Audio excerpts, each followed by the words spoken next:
Welcome back to the Friday Five for November 17th, 2023. My name is Andrew Ayers. I'm an estate planning and business law attorney with offices in Edina, Minnesota, and New York City. Today, let's take a look at 5 quick questions. It'll take about 5 minutes, FAQ style. Maybe these are questions you've had before and you've wondered the answer to. Question number 1 this week: how soon will I have a trial in my case? Now, this question was pretty interesting because the case was literally brand new. The case was filed about 6 weeks ago. We had just put in an answer, and my client was curious, are we going to have a trial before the end of 2023? It's pretty safe to say that no, we're not going to have a trial before the end of 2023. We may not even have a trial before the end of 2024. Fact is, the courts can be very backed up, and depending upon the type of case you have, it may take quite some time before you even get to see a trial. There's going to be discovery, there's going to be motion practice, there's going to be a lot of different legal wrangling. There's a lot of things that go into a case before you get to trial. Now, if you have a specialized trial, let's say a criminal trial, certain types of family law trials, some landlord-tenant trials, those kinds of things can go very quickly, and you may get what we call an expedited trial date. But generally, and in this case it was just a basic breach of contract case, no, about 6 or 7 weeks later, you're not going to have a trial in your case. Chances are it's going to take some time for everybody to unravel the case and figure out what those next steps are. Question 2 this week: what is the Corporate Transparency Act?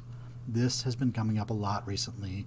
The reason is that on January 1st, 2024, the Corporate Transparency Act will go into effect, and most businesses will have to disclose the beneficial owners of the company. Now, in the past, we would use different states and we'd use different tactics to try to hide who the owners of certain businesses were. For whatever reason, you may not have wanted somebody to know that you own that particular business. However, starting January 1st, 2024, it's going to be a lot harder to do that. We have new reporting requirements. So if you currently have a business, you'll have up to 1 year after January 1st to file who the beneficial owners are if you're a required reporting company. So pretty much before the end of 2024. And if you start a company in 2024 after January 1st, then you have 30 days under the law to disclose the beneficial owners. However, there have been some proposals to extend that time period to 90 days. So you want to make sure you're working with the professionals to comply with the Corporate Transparency Act. Question 3 this week: do I need my mortgage lender's approval to move my property into an LLC? Now, this is a pretty common question I get, and let me tell you how it comes up. Somebody will call my office, or they've got a rental property and they want to put it into an LLC, and they're all set to go, so they go right to their state, they set up an LLC, and they say, okay, Andrew, now we're ready to go. How do we move this over? I said, wait a second, there's one thing we have to do first. We have to check with your mortgage lender. If there's no mortgage lender, you can move that property into the LLC without any concern. However, if you have a mortgage lender, you must check with them before you try to put your property into an LLC. The reason being is that most mortgages have what we call a due on sale clause, which means that if you sell the property, the mortgage lender gets paid first. And by transferring the property from your name into the name of an LLC, or maybe you're changing between 2 LLCs, you may inadvertently trigger that due on sale clause. So before you just immediately set up that LLC and get going, make sure you talk to the mortgage lender first and find out if they will allow the LLC to be transferred, and if they will, what paperwork or what other steps do they need you to take before they'll agree to it. Because if you don't, you could be in for a very expensive surprise. Question 4 this week is a general one. It's a 10,000-foot high-level question that I get all the time, and that is, do I need a trust? And the answer is going to be your old school lawyer's answer: it all depends. So many people can benefit from a trust. Many people don't need a trust. If you listen to the podcast, if you read blogs, there's people out there who will tell you everybody needs a trust. I'm here to tell you not everybody needs a trust. You need to look at your particular circumstances.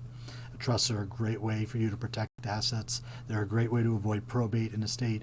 However, you don't always need to avoid that probate. Some states, the surrogates court, the probate court, is just a nightmare these days. Other states, it's not so bad.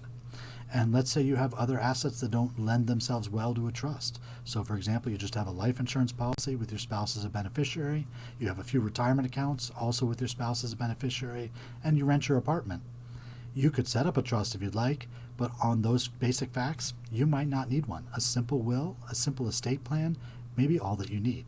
So before you immediately jump all the way in and say, I need a trust, talk to a professional, whether it's your lawyer or your financial advisor. Even your accountant probably has some good ideas on this, and make sure you actually need a trust before you go down that road and get fixated on I need to have a trust. Question 5 this week, another pretty generalized one that I tend to get a lot. Do I need to update my healthcare directive, and if so, when? So when we're looking at your healthcare directive, we want to look at, first of all, what does it say, and who are the important people in the healthcare directive.